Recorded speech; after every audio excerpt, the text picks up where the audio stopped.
Gavin was the only one. Oh, sorry. Good evening. We're ready whenever you are. Welcome to the the City of West Covina Planning Commission meeting July 13th, 7:03 p.m. First, we're going to start with the Pledge of Allegiance, led by Commissioner Gutierrez. Please stand. Put your right hand over your heart and ready, begin. I pledge allegiance to the flag of the United States of America and to the republic for which it stands, one nation, under God, indivisible, and liberty and justice for all.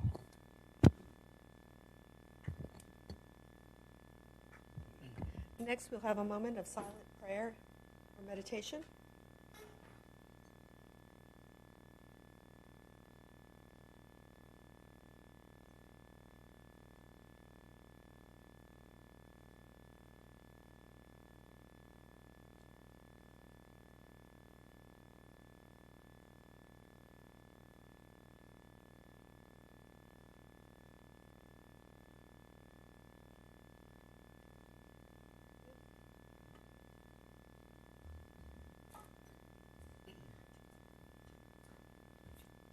Paulina, can you call roll?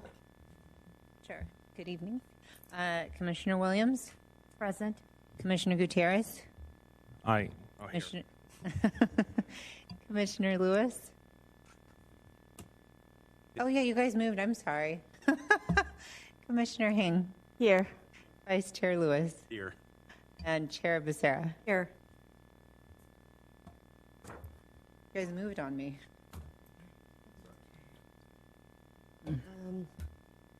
Approval of minutes. Does anyone have any changes to the minutes of June 22nd, 2021?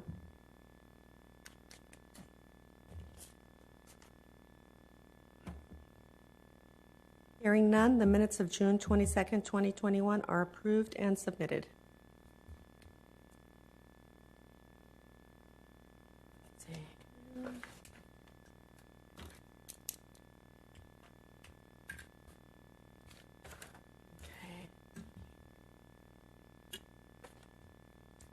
Oral communications. This is a time when any member of the public may speak to the Commission on any matter within the scope of duties assigned to the Commission relating to non-agendized or consent calendar items. Other matters, including on this agenda, may be addressed when that item is under consideration. For all oral communications, the chairperson may impose reasonable limitations on public comments to assure an orderly and timely meeting. The Ralph M. Brown Act limits the Planning Commission and staff's ability to respond to public comments at this meeting. Thus, your comments may be agendized for a future meeting or referred to staff. The Commission may ask questions for clarification if desired at this time.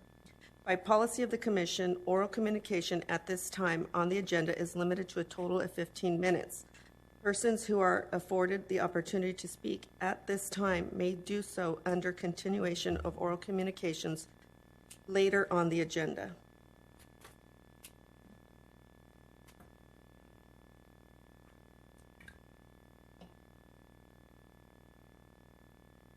These are so small writing. Stronger glasses. Consent calendar. All matters listed under consent calendar are Chair Becerra, we should ask to see if there's anybody who wants to speak under oral communications, and then close that before we get to the consent calendar. Thank you. Would anyone like to speak under oral communications?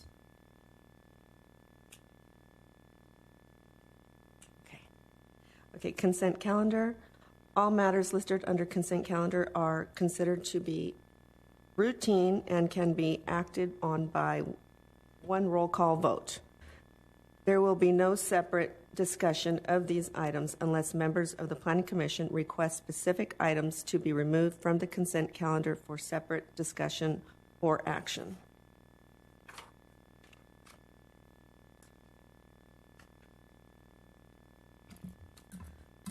Tonight we have a request for the first of two possible one-year extensions of time for precise plan number 18-02 and conditional use permit number 18-02 for the development of property located at 1415 West Garvey Avenue. Number. Do I have a motion? Okay, so we're not doing any motions as of yet, correct? Yes, it's consent, so go straight to motion. Oh, it does. Okay, so we are calling for a motion right now? Okay. Do I have a motion and a second for approval of consent calendar? What property is this for? 1415 West Garvey Avenue. Okay. Motion to approve the consent calendar. I'll second. Thank you. Tonight, we have one public hearing. Then I'll Is there take the anything else roll we need call. to? Oh, you're going to roll call for that. Sorry. Okay, thank you. It's our first consent calendar, I believe. Commissioner Williams, Aye. Commissioner Gutierrez, Aye. Commissioner Hang, Aye. Vice Chair Lewis, Aye. Chair Becerra. Aye. Motion. Consent calendar is approved. Thank you. So for public hearings, tonight we have one public hearing. Paulina, who will present staff report? Renee will present the staff report. Good evening, Chair and Planning Commissioners. Tonight I will be presenting item number 3, precise plan number 21-01, conditional use permit number 21-01, administrative use permit number 21-07, and tree permit removal 2107. Let's begin. The subject site is located off of East Garvey Avenue North. Site is adjacent to the IKEA furniture store to the north, LA Fitness Gym to the east, Jollibee building to the west, and the 10 freeway to the south. And I've highlighted in a red outline the project site.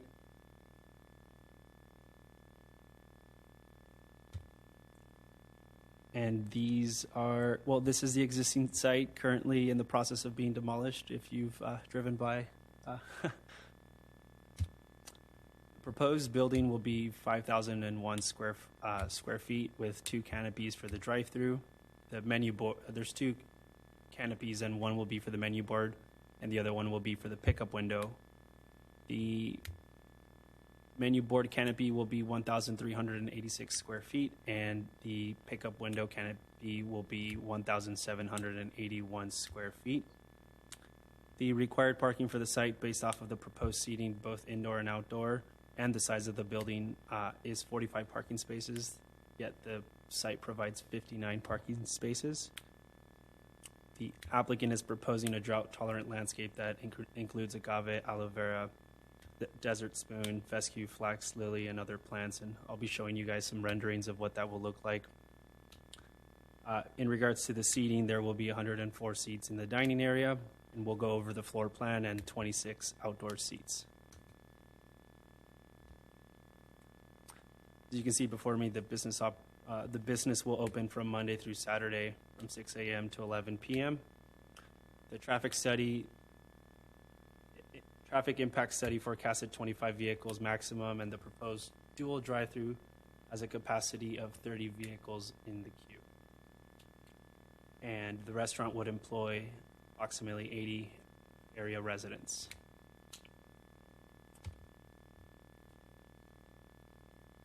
The building will be constructed approximately 67 feet east of the westerly property line, which is the side, and approximately 79 feet north of the southerly property, which is the front. And from the parking lot, customers would go around the building to the north to enter the building. The site has vehicle access from East Garvey Avenue north. So with my clicker, I'll show you guys the driveway approach entrance off of East Garvey Avenue North, right here, and cars would drive up here, all the way through the back, and into the drive-through viewing. And this is the canopy I was mentioning about the menu board, and here's the other with the for the delivery pickup window. And I should mention to the west, we do have the trash enclosure / storage. Here we have the floor plan behind me. The kitchen is in the yellow as well as the office area and the drive-through window where the employees will work from. In blue, we have the serving area, the cash registers, the entrance, and the dining. And in red, we have the public restrooms.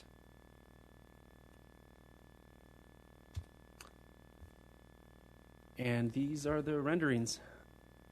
This is a view from the southwest. As you can see, I mentioned there's going to be a lot of drought-tolerant plants, and it's very full. And here's the northeast. As you can see the canopy. You can also see the outdoor seating there. This is from the northeast. And if you pay attention to the far back, you can see the wall that separates the properties from our proposed site here at Chick-Fil-A, and then the Jollibee building to the west. Southeast elevation, here's the entrance of the drive-through. As you can see, again, the other canopy. And here is a bird's eye view.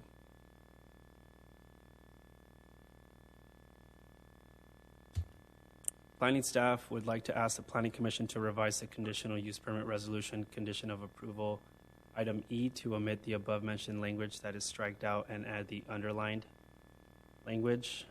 So it currently reads restaurant employees shall ensure proper circulation around the center by managing the drive-through car line so that vehicle queuing does not block parking spaces.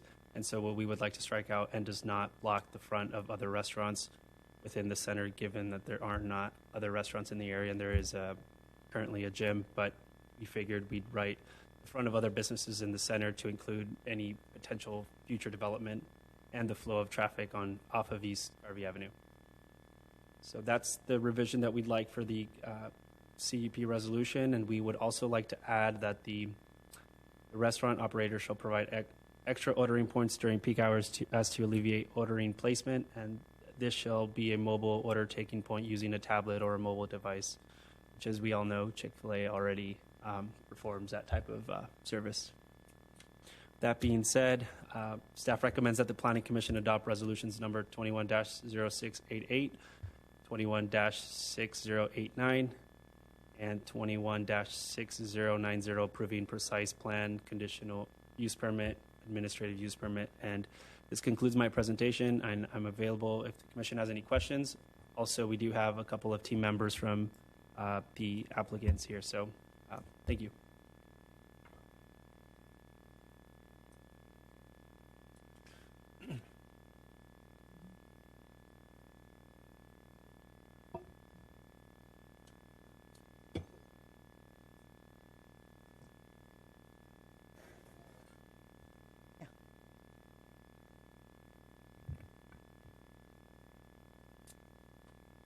Public comment period, I'm assuming? Excuse me? Public hearing, yeah. Excellent. Well, we have Kelsey here with us today, who helped with the entitlement process and will be helping with the permitting process as well. She's been actively involved working with Renee. And my name is Carlos Arias, development manager for Chick-fil-A. Want to first and foremost say thank you, Hall, for the chair, for your time tonight, but also for the opportunity to be here. Special thanks to Renee as well. Gosh, for the many months of the the input and collaboration just to get to this point. It's a big deal, but just want to acknowledge that there's a lot of time and effort on your behalf to come up with the ultimate optimal product, which you guys see before you here today, and we're proud of. So thank you to staff and Renee specifically. And I won't add too much more to the presentation itself. As some of you guys have probably seen, the Hooters building has been vacated for a while and just undergone some neglect over time, and it's in the process of being demolished now, as Renee had mentioned. But we certainly like to think that this proposed project here is beautification of that area and really a revitalization specifically of that shopping center. And so we're just excited anytime we get to be talking about a new business and new opportunities for job creation and livelihoods. It's a special thing in general, and so can't stress enough how excited we are about that. excited to be a part of the city, part of the growth with the city, and just to be able to serve in the city for some that know some of the overall good and some notable things that our current operators doing at the Lakes site that's up and running. Just a lot of good coming out from that, and we're committed to continue to doing so. And so thank you for your consideration of the project, and happy to answer any questions you have. Kelsey, is there anything that you want to add? Nothing to add, but thank you again so much, Renee, as well as the staff. It's been a pleasure to work with everyone, and I think staff has done a great job in the midst of the pandemic of keeping the project moving forward. So we're happy to answer any questions you guys have. I had a meeting with Tina Choi, and she went over quite extensively with me the project, and it seemed to be very well planned out, and it looks like the way that the design is, there shouldn't be any problems that we've had with the Lakes Avenue with traffic and that. So does any of the commission have any questions? Or at this time, I have a couple of questions. So your trash receptacle area seems to be right at the end of the initial queue for vehicles.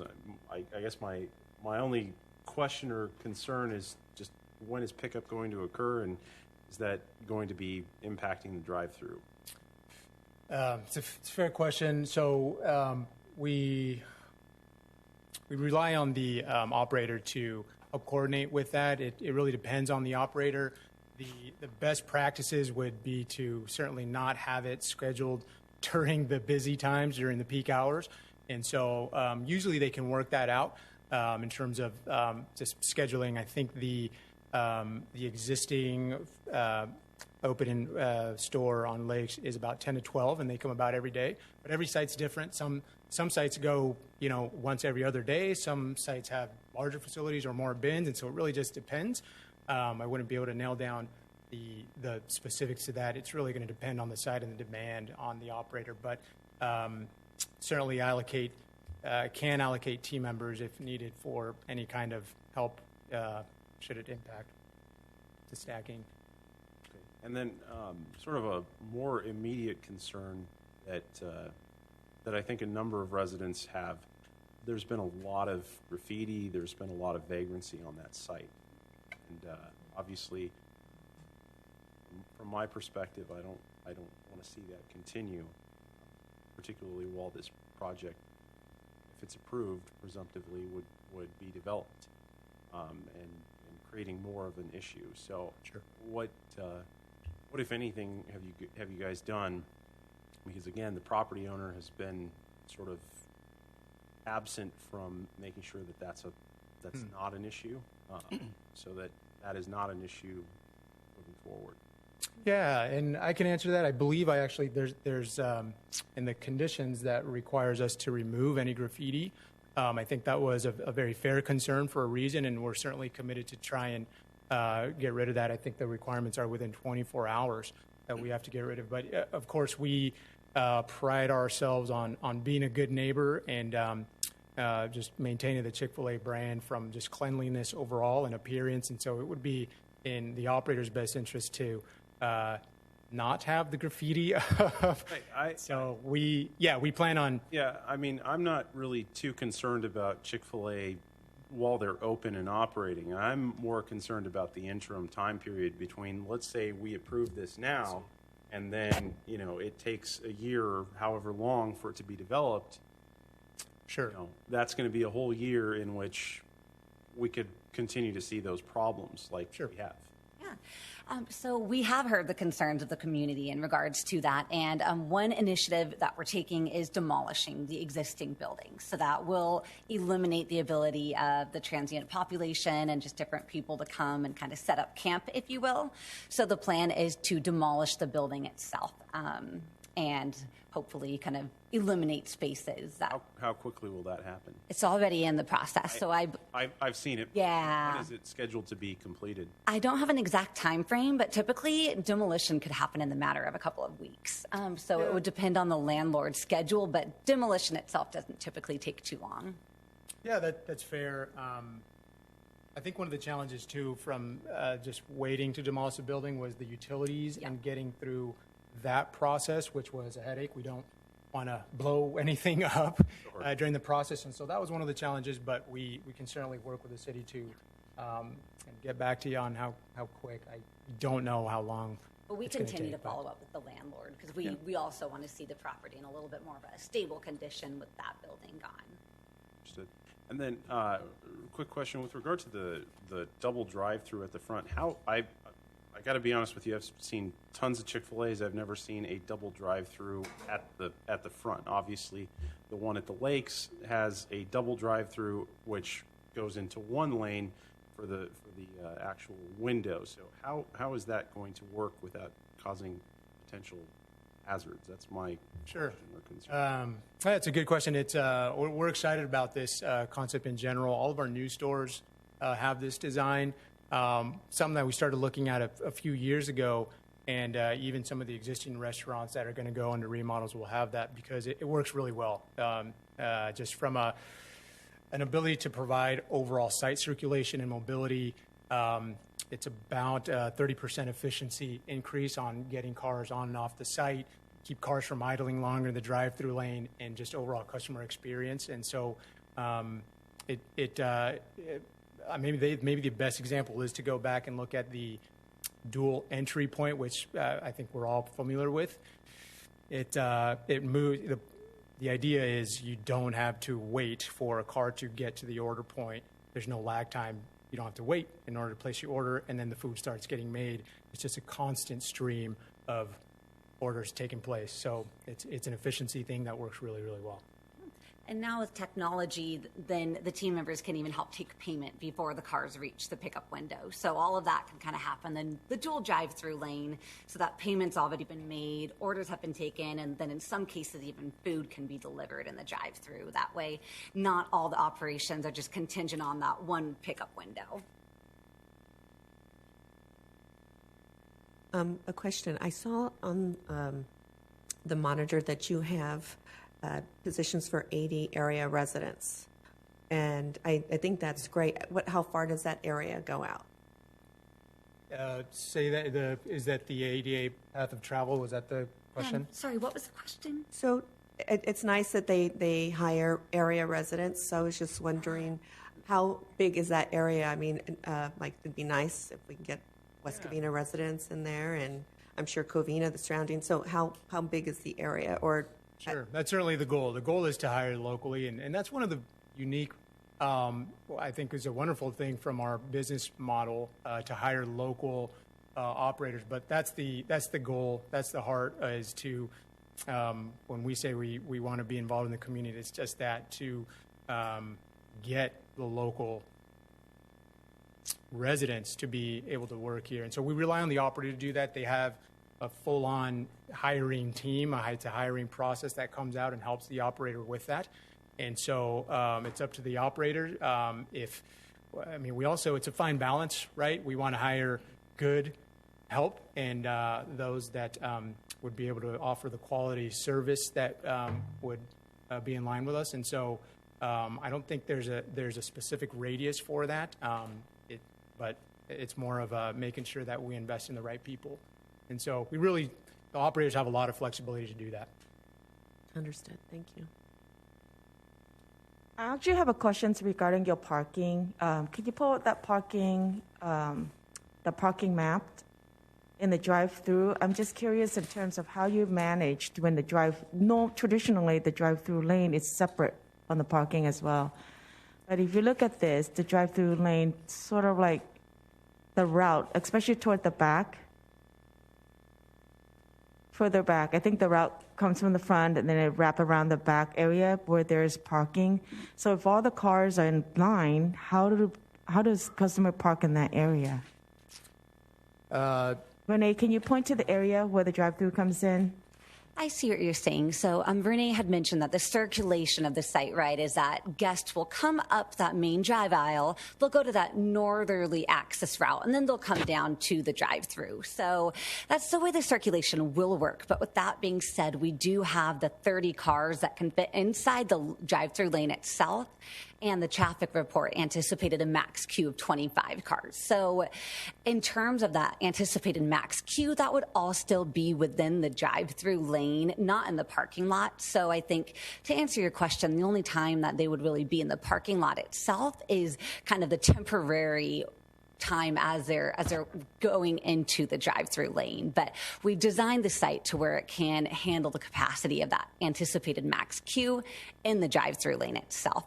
I will say one perk of this site as compared with perhaps some other drive-through restaurants that we've done in the area or just some other in general is that the site itself is located a lot farther away from the city's right-of-way, right? So Garvey is a lot farther south.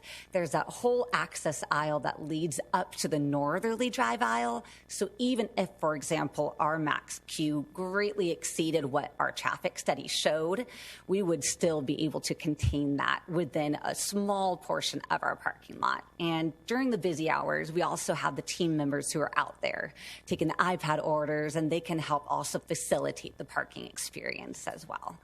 Okay, so I guess my question is that since a drive-through lane is part of the parking, if you were to use your laser pointer, Renee, can you point the drive-through lane where it started first? It started from the street sections.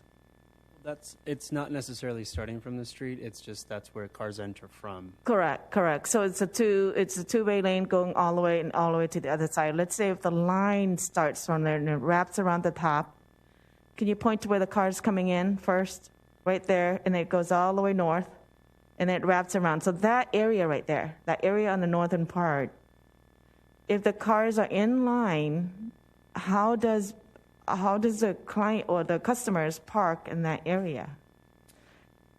Actually, all the area is like that if you look at the parking. Are you asking if like outside of the drive-through queuing, if they're gonna also do like a dual lane? No, I'm not saying that it's a dual lane. I'm just saying that when you drive in, if there's a line, Yeah. right, from the beginning, from the street, further back, right there. Just start right there, and then there's parking. Keep going up, right there. So even at that point, if all the cars are, let's say you said 25 cars are parked like that, then how does the clients get in and out? I'm just curious, because traditionally the drive-through has its separate lane to some extent. It's kind of similar to the in and out on Barranca. So the cars, I guess you rely on courtesy for the driveway cars to stop and let the car come out. No, I think I don't think they understand where if you're looking at and only because I've already spoken with Tina, at the end where the 30 cars ends. Right. Say that whole capacity from there all the way to the drive window is 30 cars. So there's not going to be any traffic that will be hindering. Am I correct? That is correct. Yeah. So even if it backed up, you have another, I think, 9 to 10 cars spaces. Easily, yeah. I think Yes. for it to overflow into the drive aisle that goes north to south. So hold on, can you confirm that again? So from the right there, all the way around, that's 30 car? Yeah. It has the ability to stack 28 plus a couple more after the drive-through window. And that's fully separated from the parking. So that is just exclusive drive-through lane, all in that area. So the drive-through lane itself is separated from the parking lot in that way. It's one of the, we'll call it the better things about this site that really allows for a much better circulation measure than the existing store, because you're removing a potential conflict point that I think is what you're trying to get at by putting it behind the building. The other existing store has those three things happening. You're putting it in a condensed spot behind the building, and so you have the drive aisles, you have the parking, and then the I'll call it the J drive, U-shaped drive aisle. And so it cuts down on the parking, and it also cuts down on the everything really. And so that's why you have the forced one-way circulation, and we have a much better potential for circulation here. You can see, I think the point that we're trying to make is it would be something crazy happening for it to overflow well past that northern drive aisle. So you have plenty of circulation options along the front row of parking stall. You can park on the north to drive side. I mean, there's plenty of parking options. And so, does that answer your question? Yeah, it does. Okay. It does. Thank you. Chair Haynes, if I may, on the packet that I gave to each of you, one of the sheets actually has the 30 cars illustrated on the site plan for you to look at too. Well, traditionally, besides the 30 car, it's just that Chick-Fil-A has good business, which is wonderful to come into West Covina. But also, it's just a big long line all the time, which is great. Just like he was saying, In-N-Out does have a big long line as well. I'm just curious in terms of how we manage that whole queue line. And then, just out of curiosity, what in terms of the percentage of business, how much is it the drive-through, and how much is it the sit-down? I mean, I guess obviously with the pandemic nowadays, it's different. Things are a little thrown off. I think the number it's considerably more than 50%. I think previously it was in the 60-ish. Right now it's probably in the 70-ish. Just people are not dining indoors as much, and increased ability to do more mobile order pickups, and so it's high. Thank you. Absolutely. Good question. I was asking Tina regarding the traffic going into that area, because Chick-fil-A is very popular, and just there's a 4-way stop sign there. And I think you said you were going to give us some more information on that. Yeah, so I think part of the comment I think that might have been discussed with Tina was the off-ramp, right, for the freeway. So we did chat with our traffic engineers about this, and essentially the traffic study did look at the impact to the surrounding right-of-way, as well as they did contact Caltrans, and Caltrans said no significant impact. It was completely below the threshold that they would look at. So in terms of the 4-way kind of stop with the site, the traffic study did not find any impact that was significant for that. It just fell below the screening threshold. So there were no concerns in the traffic study about people backing up at the different stop signs or anything like that, if that answers your question. Yeah, it's only just because there's a very short area between the stoplight on Branca to the driveway, and then between the freeway, although they have lengthened their right lane to exit, probably from going west, it's not going to be a problem because you have a very long street. Just those two were a possibility of a concern. Thank you. I have a couple quick questions. With regard to the lakes development, what is the maximum number of cars that you guys have seen queued at that? At the absolute busiest time, any given time. Busiest time. Worst case scenario, 39. 39. 39 is the highest you've ever seen? Yeah. Okay. And then I did have one quick question, and that deals with the driveway there that exits onto Garvey. It would seem to me that it may make sense to have 2 exiting lanes, one to turn left and one to turn right. And possibly one, I don't know, maybe the one going left can go straight onto the freeway. I assume that people will probably try to take advantage of that to some degree. Yeah, and I think I'm sorry to interrupt. Go ahead. Yeah, no. I just the thing that I have concerns about is that for whatever reason you may have a queuing problem there with regard to traffic turning left and right. You obviously want to get people in and out of there, as quickly as possible. That would probably become an engineering item at that point. I know that this was an existing curb cut that we're protecting. And so I know it was reviewed by engineering. Renee, I don't know if you have any further comments, but this was kind of the configuration that engineering reviewed and approved. I don't believe there are conditions of approval that engineering requested such a change. If I could add one thing, that shopping center does have other points of access in and out of the shopping center. So there's a driveway cut right in front of the LA Fitness and then down further by El Torito. So there's other points. Okay. I had a couple of questions. The first question I have, under your prototype stores, do you currently have any sit-down restaurants that are Chick-fil-A's?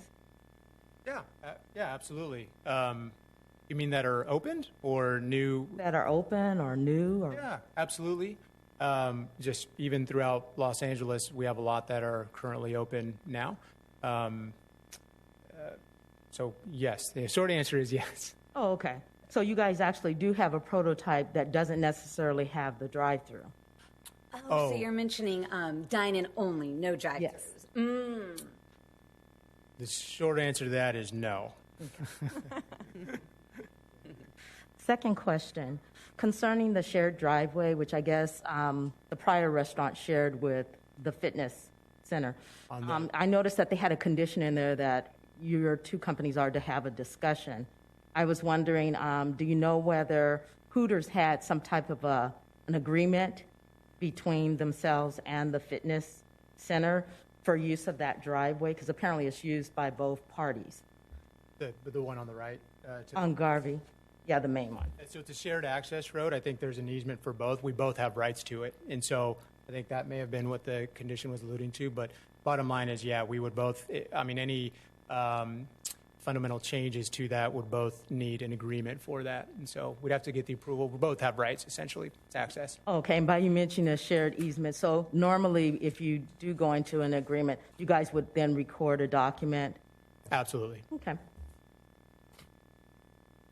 Commissioner Williams, I would like to add in regards to that there is a recorded reciprocal access and a parking agreement, not only with LA Fitness, but the other 8 parcels within the row. So that would include like Marie Callender's and El Torito and other establishments in that area.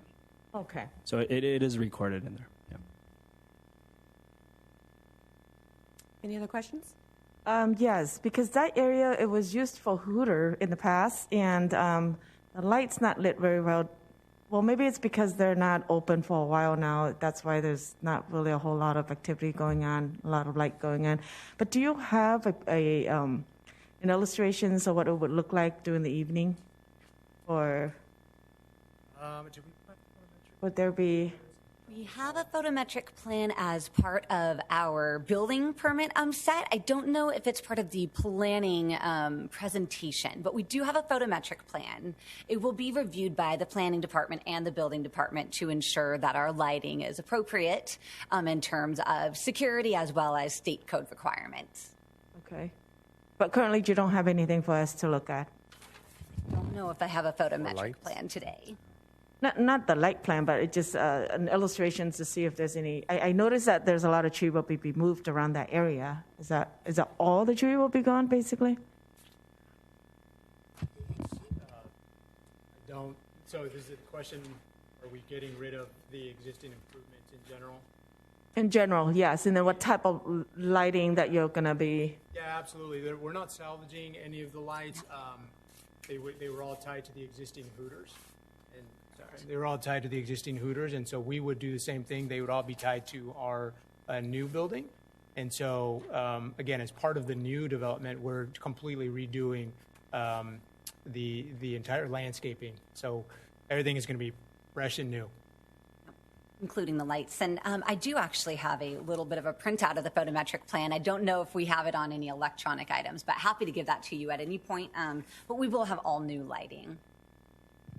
And how about in the front of the restaurant, on the public sidewalk? Would there be some lighting reflecting onto the public sidewalk?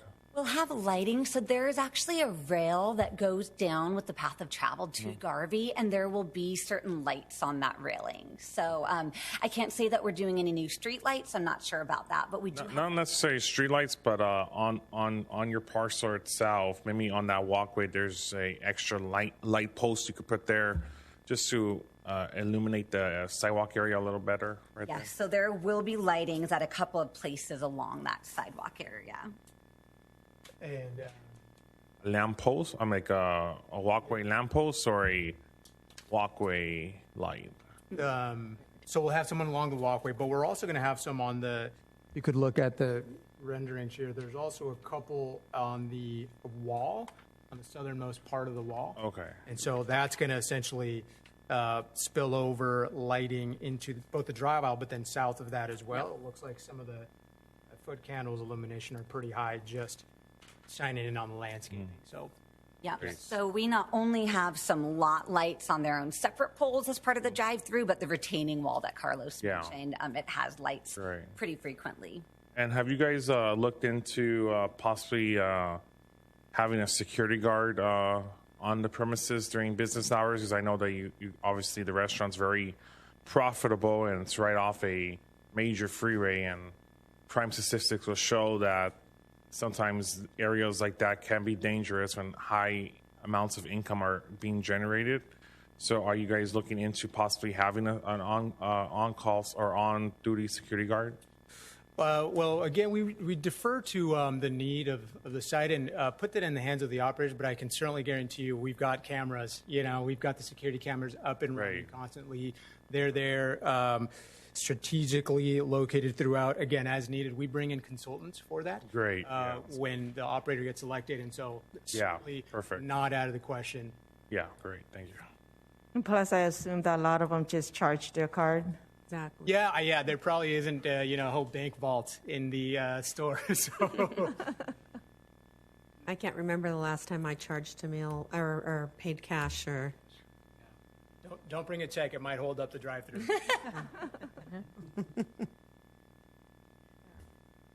Any other questions? Oh, one question. I'm assuming the type of sign that you're going to have is going to be a pole sign. Yes. Yep. There's a pile. What will the height be? Oh, I don't. The height of the pole sign, I cannot recall exactly. It may be 35 feet. But I don't remember exactly. Yeah, signage will be reviewed under a separate permit, not before the Planning Commission. It's done administratively, but we will ensure that it meets all development standards and it's within code. Yeah. Very good. And I noticed that there's a demo going on right now. Is that a Chick-Fil-A demo or the owner is demoing the? I mean, I'm just curious. The owner is doing the demolition currently, the property owner. Oh, wow. So basically, at the end of the day, you're going to get a vacant lot. They'll demolish the building. I think they'll leave the concrete pad and then probably leave the landscaping somewhat as is, but we'll take over from there when we come on board.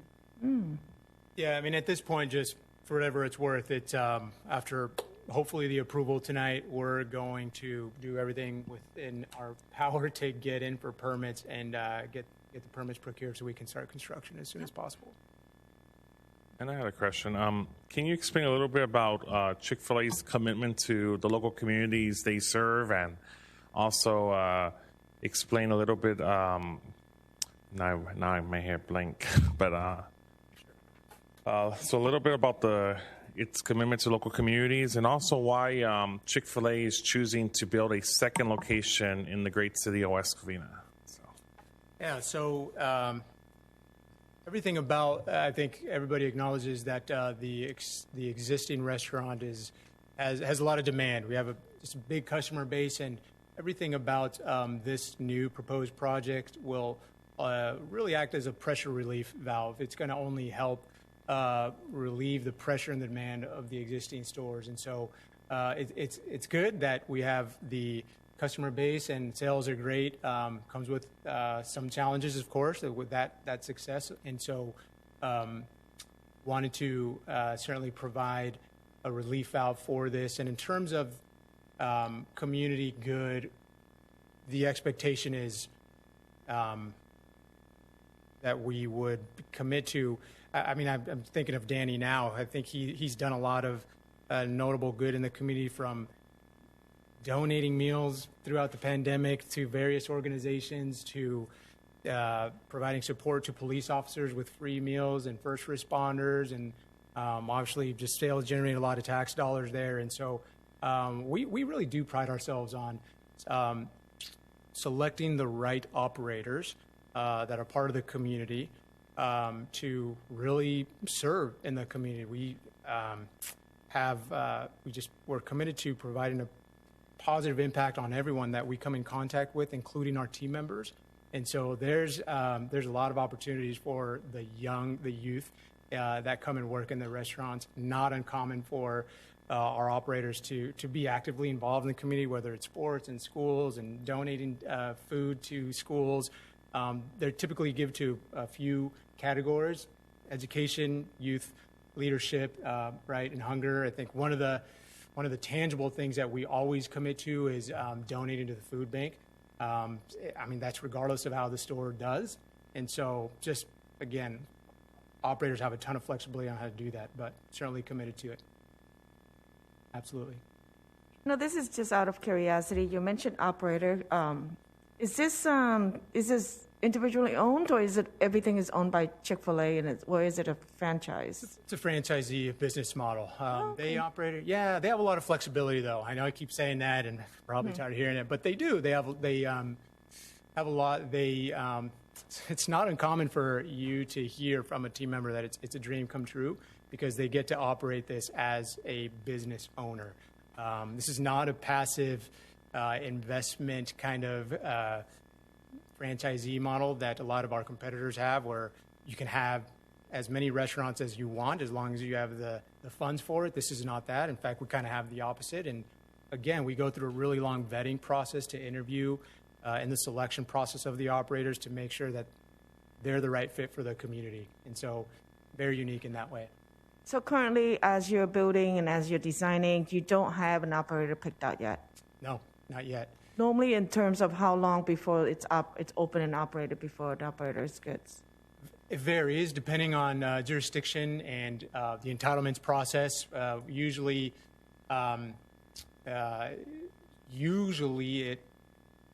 we select an operator during the construction process, or maybe late in the permitting process.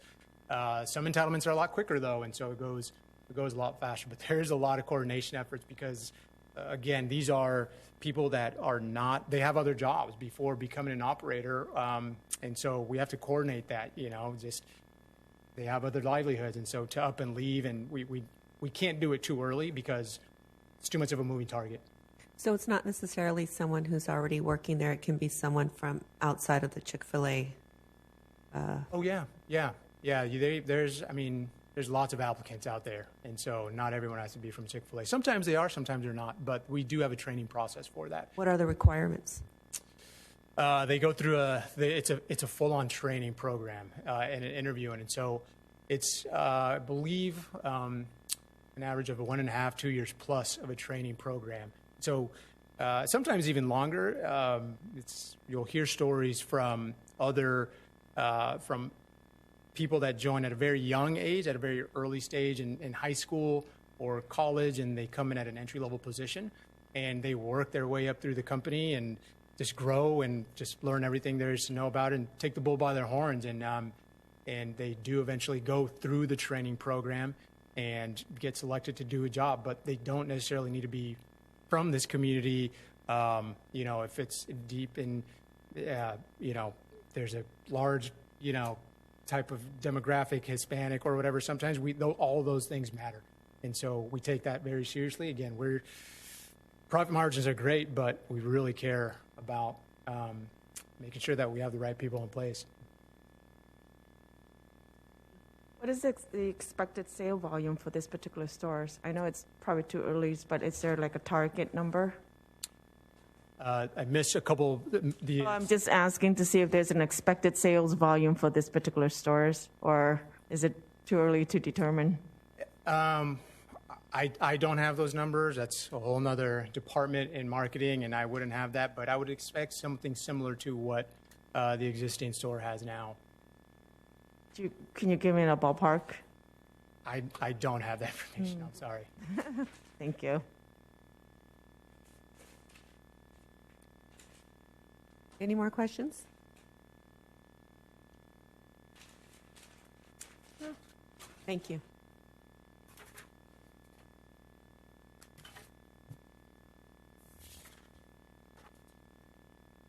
At this time, is there anyone here who is in favor of this project that would like to speak?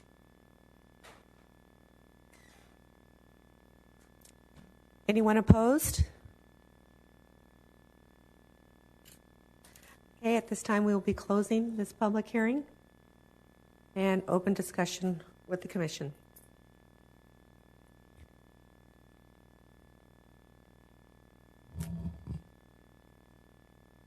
Well, I think it's a great project. I just wanted to say that, I mean, overall, we hear quite great things about it, and this, it's moving, despite the fact that, I mean, as you drive by the area, and I do take that particular exit quite a bit, so things are being demolished, and it's going. So no matter what, within a couple of months or so, you will see Chick-Fil-A. So, And it is healthy, fast food.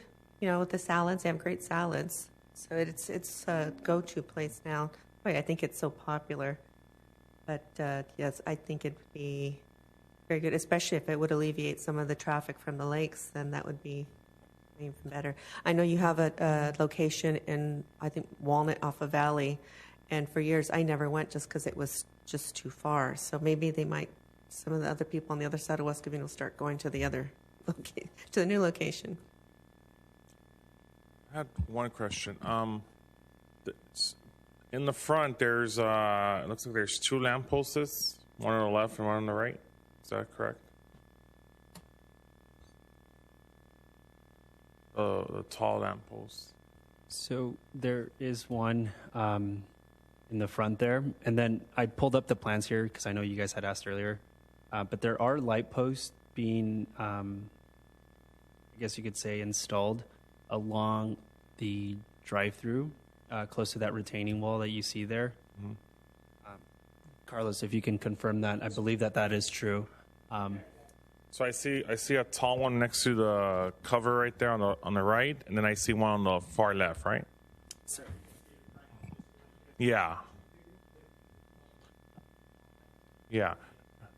I mean, your beautification that you guys are doing is remarkable. My question is it possible to maybe make those two light poles have double lights like you have? Sure. Have down there by the flag area right here. It's like a double, one that shoots on the back, one. Sorry. One on each side. Yeah. Like that one. So you should also shoot reflects light onto your. The idea that you want additional lighting spilling over into the landscape towards the front to the south of the site? Yeah, just so you could I mean, if that was a possibility to brighten up that landscaping area, yeah. Yeah, certainly an Two option. existing poles that you're going to put there anyways. Absolutely. We can certainly take a look at that and maybe work with planning as long as it doesn't conflict with shielding requirements or like I think it's a candle illumination footprint. Yeah.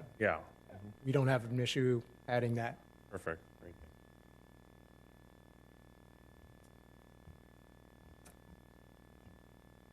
Question? Anyone want to add anything else? I will. Anyone like to make a motion? I'd like to make a motion. Get the right wording. I'd like to make a motion to approve precise plan number 21-01, conditional use permit number 2101, administrative use permit number 21-07, tree permit number 21-07, and also to make to add that to add to the motion that the 2 front poles also have a opposite light that can reflect on the opposite side as well for those 2 poles that are going to go there anyways. Commissioner Gutierrez, for clarification of your motion, you would include the 2 changes to the conditions that staff recommended in their presentation. Correct. CUP permit, and also can we revise your lighting to require that the applicant work with staff to see if the additional lighting would be appropriate? Yes. Yes. Thank you. But just know that, I mean, I think it would look more beautiful if we somehow get that landscape brighten up. But yeah. You can definitely do that. Yeah, great. Anyone, is there a second? I'll second.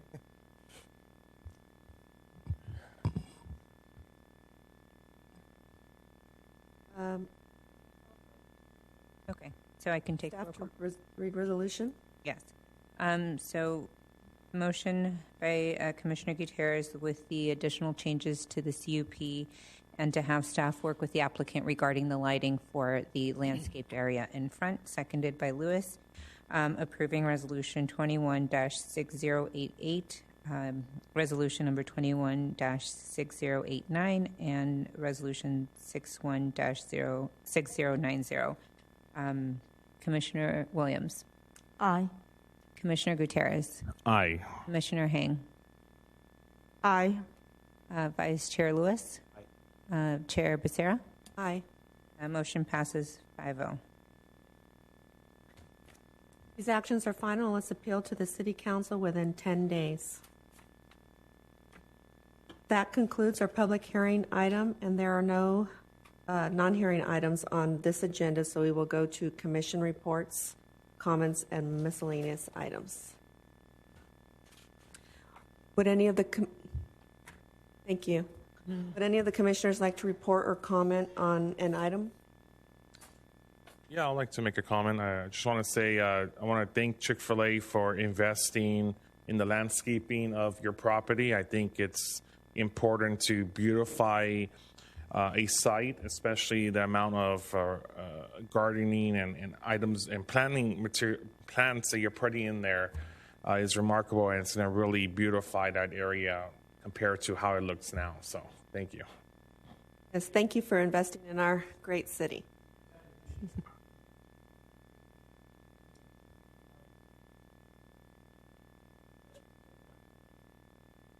Thank you.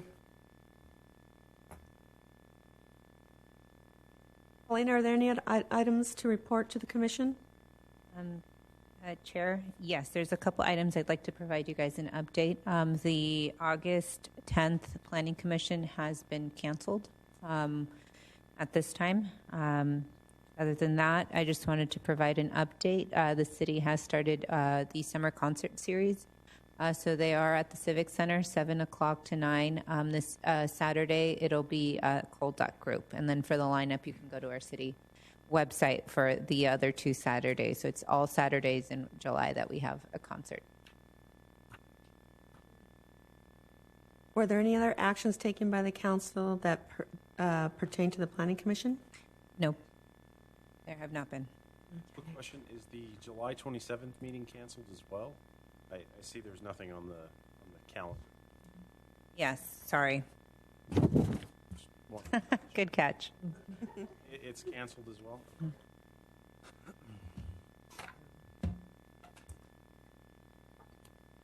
Since there's no further business to consider, this meeting is adjourned at 8:01 p.m.